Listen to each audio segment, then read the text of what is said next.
Good morning, সেই সাথে অনেক অনেক ভালোবাসা ও বড়দের প্রণাম জানিয়ে আজকের ব্লগটা শুরু করছি। এখন বাজে 10:50। 10:50 আমাদের মা মেয়ে দুজনেই স্নান হয়ে গেছে। বাবা একটু হাই করে দাও। দুজনে স্নান করে বসেছি। আজ সোমবার, বাবার মাথায় জল দেব। লাস্ট শ্রাবণ মাসের লাস্ট সোমবার, এতদিনও পারিনি, তাই আজকেই যাচ্ছি। এখন স্নান টান করে বসেছি, অবশ্য দেখে বুঝতেই পারছো। তাহলে চলো রেডি হয়ে নি আর দেখতে থাকো আজকের ব্লগটা। কি বলতো, আরো সকালে যাওয়ার ইচ্ছা ছিল, 10টার মধ্যে বাড়ি থেকে বেরোনোর ইচ্ছে ছিল, কিন্তু ওই মেয়ের আজকে লাস্ট পরীক্ষা হলো। আর গতদিন তো জানোই মেয়েটার শরীর খারাপ ছিল, সকালেও জ্বর ছিল, গিয়েছিল তো ওর 9:30টার মধ্যে পরীক্ষা শেষ হয়ে গেছে। এদিকে আবার কর্তামশাই আজকে থেকে ট্রেনিং শুরু হলো, ওরও হুটোপাটা। আর দেখলে তো একটু আগে সোনায় একা একাই আলতা পড়লো, আর আমিও পরে নিয়েছি। কি বলতো, পুজো পার্বণ হলে না একটু আলতা না পড়লে ভালো লাগে না। ইস, কথা একটু বেঁধে গেল। সে যাই হোক, আর থামছি না, হ্যাঁ একটু অ্যাডজাস্ট করে নেগো তোমরা। আর এইদিকে এখন আসলাম পিঙ্কির কাছে নিচতলায়, ওর কাছে শাড়ি পরবো। শাড়ি পরে তারপরে আবার ওপরে যাব। মোটামুটি ওপরে সব কিছু গোছানো হয়ে গেছে, তবু ওর কাছ থেকে একটু ঘি নিয়েছি। ওরও পুজো করার কথা ছিল, কিন্তু একটা সমস্যায় পড়লো, ওর পুজোটা আর হলো না। এবার না এক এক করে সব গুছিয়ে নিই, বুঝলে? এখান থেকে সব রেডি করে নিয়ে গেলে না ওখানে গিয়ে সমস্যা হবে না।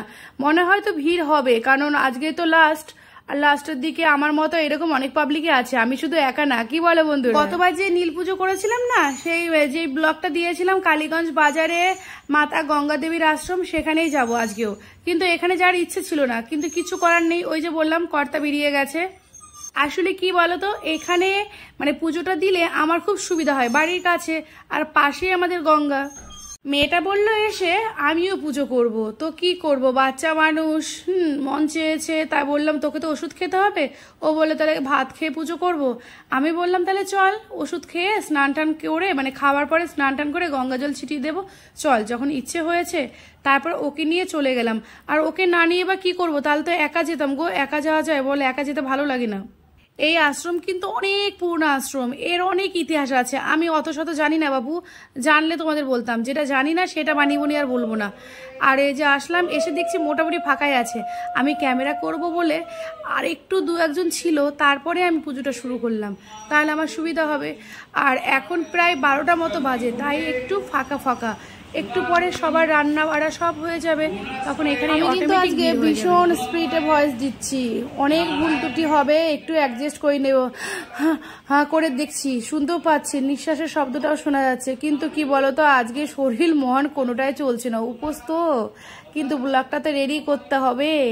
ব্লগ দিতে ভালোও লাগে, আর আমার যেই কটা বন্ধুই আছে তারা তো আমার অপেক্ষায় থাকে, তাই তাদের জন্য এই কাজটা করতেই হবে, যতই শরীর খারাপ লাগুক। ত্রুটিগুলো কিন্তু ক্ষমা করে দিও, তোমরা ক্ষমা না করলে কে করবে বলো? ভুল ত্রুটি তো মানুষেরই হয়। আর আজকের ব্লগটা এই পর্যায়ে এসেই বলছি, হ্যাঁ আজকের ব্লগটা যদি ভালো লাগে তাহলে প্লিজ আমার চ্যানেলটিকে সাবস্ক্রাইব করো। আর যারা ইউটিউব থেকে দেখছো তারা সাবস্ক্রাইব করো, আর যারা ফেসবুক থেকে দেখছো তারা একটু ফলো করো। বহুত ভুল কিছু হচ্ছে গো, বুঝতে পারছি, তবু মানে থামতে চাইছি না। খুব কষ্ট হয় একটা ব্লগ ভিডিও এডিটিং করতে, কি কি কষ্ট হয় যারা যারা করে তারাই জানে। তবু তো এখন ব্লগটা আরও অত সুন্দর করে আমি সাজাই না। আমার খুব সুন্দর ব্লগ বা এডিটিং ঠিকঠাক করলে ভালো লাগে, কিন্তু এখন ইন্ট্রো দেই না, ব্যাকগ্রাউন্ড মিউজিক দেই না। ওই একটা ব্লগই 2 জায়গায় দেই, তো এই সমস্যার জন্য দেই না। কারণ ফেসবুকে একদম মিউজিক শো করছে না, মিউজিক দিলেই কপিরাইট দিচ্ছে। এই সমস্যার কারণে আর হয়ে ওঠে না গো। আর আমরা তো পুরো 3 দিন ধরে নিরামিষ খাচ্ছি, বলো তো কেন? আমরা শনিবারে নিরামিষ খাই, সেদিন খেয়েছি, আর বলো না। তারপরের দিন রবিবার খাবো, কিন্তু এই যে পুজোটা করবো, তাই রবিবার দিনও নিরামিষ।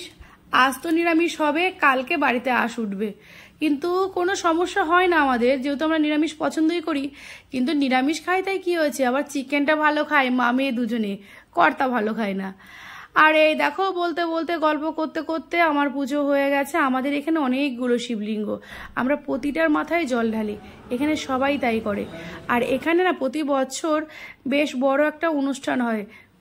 আরও অনেক দেবদেবী আছে, কিন্তু সেগুলো আটকে রেখেছে তো, আর অন্ধকার, তাই আর শ্যুট করলাম না। আর বলো না, আমি যখন বাবা ভোলানাথকে চন্দন ঘি আর মধু মাখাচ্ছিলাম, তখনই হাতটা এত পিচ্ছিল হয়ে গেছে না, আমি আর ক্যামেরা করতে পারছি না, ধরতেও পারছি না। আর ভুলবশত বাড়ি থেকে একটা রুমালও আনিনি, খুব সমস্যা হয়েছে গো। তাই মেয়ের ভিডিওটা করার সময় এই দেখো এক জায়গায় করতে পেরেছি, এক জায়গায় করতে পারিনি, তাই ঠিকঠাক করে ক্যামেরা করতে পারিনি গো। ভুল ত্রুটিগুলো মাফ করে নিও। একটা ব্লগ দিচ্ছি তাও কত ভুল বলো, কি করবো বলো, আজকের মতো মাফ করে দিন। আর একদিন কিন্তু কাজে ফাঁকি দেবো না, আজকে একটু ফাঁকি দিচ্ছি, এর পরের দিন একদম মন দিয়ে কাজ করব। আর জানো তো বন্ধুরা, আমি না দু এক সময় মানে ব্লগের ভালো মন্দ বুঝি না, দু এক সময় দেখি আমারই করা ব্লগ মানে একটু ভালো হয়নি, অথচ কত ভিউজ হয়েছে। আবার এর থেকে আমি ভালো একটা ব্লগ দিয়েছি, অথচ সেটাই ভিউজ নেই। তাই বুঝি না বাবা, আসলে কত বলো তো, ফেসবুকের টিম আর ইউটিউব এদের যেটা ভালো লাগে সেটাই মনে হয় বেশি ভিউজ হয়। কি নিয়েছিস? দেখা দেখা দেখা দেখা দেখি চলে। কাঁচা আমের মাসা আর একটা ফ্রুটি। ওপরে ছাদে জামা কাপড় আছে আমার, একটু এনে দিবি? আচ্ছা, তোমরা তো দেখতেই পেলে বাড়ি চলে এসেছি। যারা প্রতিদিন আমার ব্লগ দেখে তারা আমার সবকিছুই জেনে গেছে, বাড়ি দেখে বুঝেও গেছে, আমার বাড়ির সিন দেখে তো বোঝাই যাচ্ছে।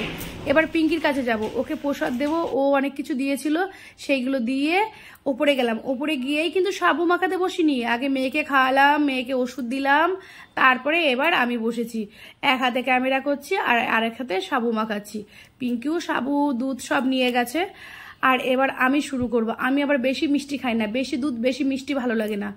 সে যাই হোক বাবা, অনেক গল্প করলাম, পেটেও খিদে লেগেছে, মনেও জোর নেই, তাহলে এখন খেয়ে নি। আর তোমরা বলো, তোমাদের মানে আজকের যে জার্নিংটা করলে, হ্যাঁ, আর যত সুন্দরভাবে কাটিয়েছো পুরোটাই কিন্তু আমার সাথে শেয়ার করো, কমেন্ট করো। আর আমি এখন খেয়ে নিই আর ব্লগটা এখানে শেষ করছি। আগামী দিন আবার দেখা হচ্ছে